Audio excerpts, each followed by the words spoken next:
Hey everybody, we're going to break this Kimura down with just a little more detail here.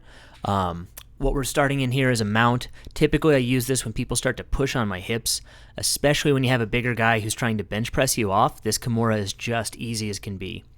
So I'm in my low mount. I like to turn her head with my chest right here. You can see me drop down. I'm going to bring my arm to the other side of her head. So I'm crossing my arm across. That's a strong indicator of a backstep. If I bring my right arm across her head, I'm going to backstep with my left leg and vice versa. So here I bring the arm across, I start my backstep, and that leaves me in an awesome position right here. I have her head isolated, and now I have access to this arm right here all by itself. Because I've isolated a limb, that means it's almost certainly the one that I'm going to attack. In a moment, you're going to see me shrimp, and that's going to separate her left arm from the body. That's going to make it even more difficult for her to leverage her strength. Like I said, this is extremely useful when your opponent is stronger than you.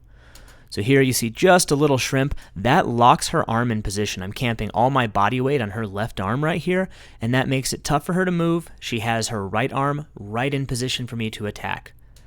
Now I'm going to start getting my grips. You see me use a thumb in grip right there. I will usually start by grabbing the thumb in until I can swim my other arm underneath and grab my wrist. Now you've seen right here, I have my thumb on top. I'm going to demonstrate in just a second that we want 5 fingers and 5 fingers. Do not use your thumbs in a Kimura or a figure 4 grip. By and large, that just makes it a weaker grip. Your opponent can turn their limb much more easily. 5 fingers is the recipe. We get this locked up. I'm going to shift my hips. I face down, and then I turn my hips toward her head. This is the position that I usually finish the Kimura from. We'll cover one detail in just a moment, but right now I've got my entire body oriented toward her head, most importantly my hips here. I have my strong figure 4 grip on her Kimura, or on her arm right here, and now I'm going to make a small step with my right leg over her head. That is not strictly necessary. I have mutant hips and lower back, so I'm actually extremely flexible. A lot of people can't make this step particularly easily. That's where you'll see the old school Gracie finish where they pull them up on their side and turn them. If you can step over the head, it is great. There's some cool mounted triangle stuff, reverse triangle stuff from there, but that is not actually required. You'll see me do it again without that step in just a moment. That's just a really handy tool if you can set it up.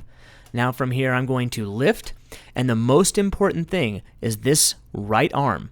Everyone always tries to turn the Kimura and they push this wrist down toward the head. That's not how you finish a Kimura most effectively. This arm that's on the inside lifting up is what does 99% of the work. You will be shocked. It's this exact same mechanic for breaking with a toe hold. If you pull with that inside forearm, you will get so much more power. And there's my tap. Now you're going to see me do it smoothly in one motion here. Back step off, swim inside, and there's my finish. One of the most important things with this is setting up and committing to that back step. When someone is trying to bench press me off, normally what I'll do is I'll push against their arms for a little bit, and then I'm going to make this switch or make that back step happen very quickly. So I'll let them think that they're going to start making headway and lift me up so they can recover butterfly, maybe they can shrimp out. But instead, I'm going to backstep over and attack that isolated arm, and because they've committed to pushing, it is much easier to set this up. Thanks for joining me, guys, and I'll talk to you next time.